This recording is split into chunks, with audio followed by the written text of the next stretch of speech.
অনেক চিন্তা ভাবনা করার পর শাড়ি নিয়ে বসে আছি কোনটা পরবো। হাতে করে কমপ্লিট, অনেক যুদ্ধ করে হাতে করে দাওয়াই না। বেশি ধর্ম করতেছি, মাটিতে বসে খাচ্ছি।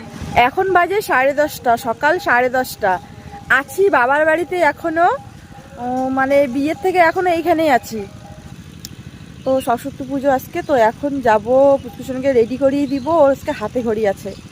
আর আজকে দেখো, আজকে তবু একটু আপসা আপসা রোদ্দুর উঠেছে, আকাশটা ঠিকই আছে, কিন্তু দুদিন থেকে যে এত পরিমাণে যে আকাশটা খারাপ ঠান্ডা, মানে এমনই হয়। আমার বাবার বাড়ি আসলে তখন না যত ঠান্ডা আসে ওখানেই পড়ে। তো এখন আমি স্নান করব, এখন 10টা 10:30 কাছাকাছি বাজে। ওকে গিয়ে পুষ্কুসনে স্নান করিয়ে দিব, রেডি করিয়ে দিব। দেখতে থাকো, ঠিক আছে? ব্লগ কিন্তু আমরা অনেক দিন থেকেই করা হচ্ছে না, মানে করি না। এখানে আসলে যা হয় অলসতা, 12 মাসের গল্প, মানে সবাই বসে বসে আর কী নিয়ে ব্লগ করব, কাজকর্ম সব মাই করে, এই হচ্ছে মেন সমস্যা। ঠিক আছে, আজকে ব্লগটা আমি যতটুকু করবো শেয়ার করবো। আজকে এখান থেকে স্টার্ট করলাম, তোমরা দেখতে থাকো, ঠিক আছে? এখন বাড়িতে যাই, দেখি কি করছে ওরা।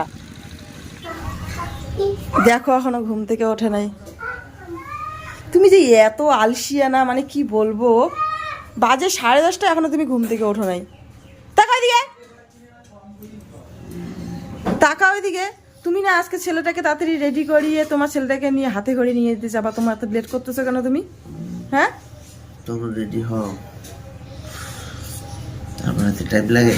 তোমারই টাইম লাগে, আমার কখনো টাইম লাগে।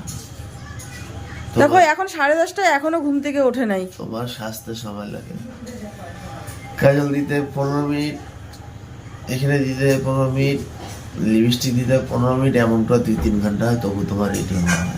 ওগুলাই পাবে, আর কিছু পারবে? কিছু শিখছো? আমরা খালি শার্ট আর কি পরবে তুমি? কোনটা? এইটা? এখন না, এটা তুমি স্নান করবে তারপরে। এখন না, স্নান করবে, স্নান করবে তারপরে। কি পরবা? আরে স্নান করতে হবে তারপরে। এটা কি বলো তো, এটা কি?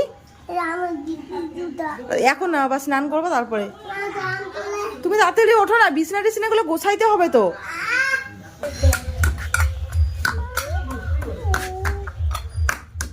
কালকে হলুদ আনতে ভুলে গেছে, আজকে দেখো সকালবেলা মানুষের হলুদ দিয়ে নিয়ে আসলো। কাঁচা হলুদ, সরস্বতী পূজার মধ্যে কাঁচা হলুদ স্নান করার পর মাখতেই হবে, মানে এটা একদম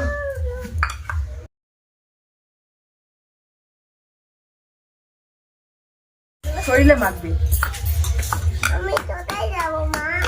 আমরা ওইখানে ঠাকুর এখানে পুজো দিতে যাবো, তুই টুঙ্কু বসা আসিস। বাজি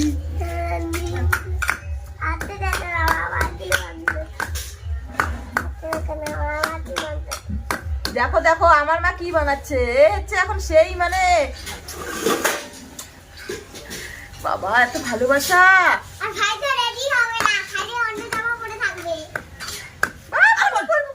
ওকে তোমাকে নিয়ে করতে পারবে না, তুমি যাও, সাইডে যাও।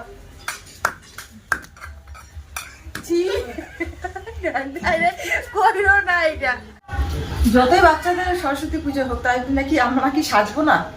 তাই বলে আমরা সাজবো না? বাচ্চাদের জন্য, বাচ্চাদের উপলক্ষে আমাদের হয়ে যাবে সরস্বতী পূজা।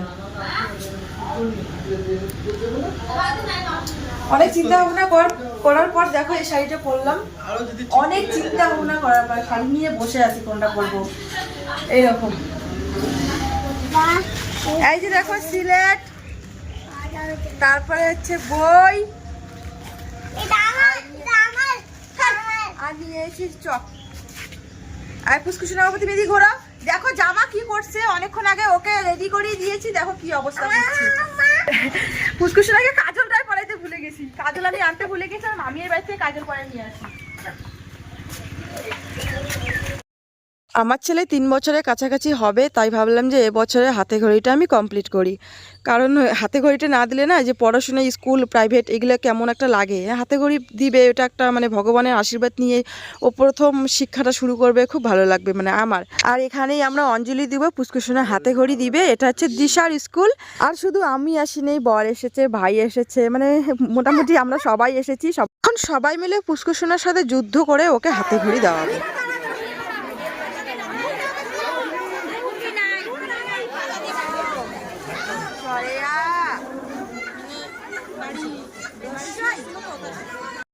যেভাবে চেয়েছি হাতে ঘড়িটা দিব ওইভাবে হয়নি, ভেবেছিলাম যে ঠাকুর মশাই নিজের হাতে ধরে হাতে ঘড়িটা দেওয়াবে, কিন্তু এত মনে হয় ভিড়, এর জন্যই মনে হয় মানে হাতে ধরে দেয়নি, উনি শুধু লিখে দিয়েছে আমাদেরকে হাতে, মানে আমি ধরে ধরে ওকে লেখাটা ধরে যুদ্ধ করে হাতে করে দেওয়াই লাগবে। আর দেখো কত বেঞ্চ, কিন্তু আমরা বেঞ্চে জায়গা পাইনি, আমরা কিন্তু মাটিতে বসেই খাচ্ছি, মাটি বলতে পাকাতে বসে খাচ্ছি। তো যেখানেই পাবো সেখানেই খেয়ে নিব, অনেক ভিড়। তখন মোটামুটি 4টার কাছাকাছি বেজে গিয়েছিল। পুষ্কুসোনার এত পরিমাণে খিদা পেয়েছে, দেখো আজকে ও নিজের হাতে খিচুড়ি খাচ্ছে, তবু আবার খিচুড়িগুলো ধুয়ে খাচ্ছে। তো কোনোদিনও তো নিজের হাতে খাই না, খেতে গেলে তো অনেক যুদ্ধ করে খাওয়াইতে হয়। কিন্তু প্রসাদ খেয়ে এখনই বেরোলাম, এখন যাব বাড়িতে, না কোথায় যাই, সেই ছেলেকে নিয়ে কোথায় আবার যাব, বাড়িতে যাব। আর খেয়ে টেয়ে তো একদম পেট একদম ভাবভা হয়ে গেল। আমার কাছে পয়সা নাই, তো দেখি আর কিছু খাবো, আর কোথাও যাবো না, ছেলেকে নিয়ে একদম বাড়ি যাবো, ছেলে না খেয়ে আছে, বাড়িতে গিয়ে